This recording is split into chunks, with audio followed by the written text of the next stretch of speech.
Thank you. I recognize Representative Crenshaw. Thank you, Mr. Chairman. Thank you for holding this markup. I think it's important to make a statement about FISA reauthorization, what it means, and the current debate that's happening regarding FISA reauthorization. This committee, and I can't take a lot of credit for this, but members of this committee have worked months and months and months to come up with reforms that I think are absolutely needed. And for the public listening, to put it simply, those reforms would have prevented the abuses of Crossfire Hurricane that occurred against President Trump. If this is passed, those abuses could not have happened, and many other abuses as well. A lot of thought has been put into how to reform FISA 702, and I'll tell you what, I don't think the FBI likes a lot of these reforms. And yet, there is disagreement here on whether or not we should pass it. There are members of both parties that want additional reforms.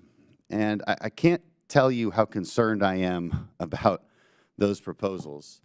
Usually when we disagree up here, and there's a lot of disagreements, and the outcomes of those disagreements are not always that consequential. The world keeps turning. America is really hard to screw up. That's what I love about America. This one really concerns me. I come from a national security background. I have actively tracked bad guys. I have actively tracked terrorists. I know what it takes to investigate, and all of the different threads that you have to pull to conduct that investigation and eventually find the guy who wants to harm or kill or spy on Americans. It takes a lot of work, and it takes some flexibility. Now, that flexibility can't be endless, which is why we're doing additional reforms to an already very strict process. But the reforms coming out of the Judiciary Committee are downright terrifying. It effectively would dismantle FISA 702 as we know it. They'll market it as simply saying, well, look, we're just protecting people's Fourth Amendment rights. We're just saying that you have to have a warrant before search and seizure. That's how it will be represented to you.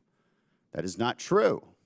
That is not exactly what their reforms do. What their reforms do, the proper analogy would be saying that you need a warrant every time a cop wants to run a license plate. So every time a police officer sees a car go by that's speeding or driving erratically, and he wants to run that license plate, you would need a warrant. That's, of course, not how we do things. We're able to access databases with information that we already have, lawfully have. I don't know if the people proposing these reforms understand that. I do know that they've never done my job to try and find terrorists and pull on those threads of information in order to find those terrorists. I do know that they've never done that and know how difficult it actually is. I do know that they don't see what we see on the Intelligence Committee of the massive number of threats that our country is facing. They have seen, the FBI director recently say, that we have never seen more red alarms going off around the world when it comes to threats against the homeland.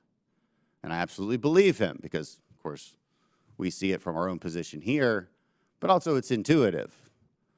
It's obvious. You have an open border where anyone can get in. You have China on the march. You have Venezuela considering an invasion. You have Iran creating chaos in the Middle East. You have Hamas committing atrocities against Israel. You have Russia invading Ukraine. Of course, there are red alarms going off everywhere. And for us to say that we should dismantle one of our primary intelligence collection tools in the midst of all this is so completely insane that I wish it were funnier, but it's not.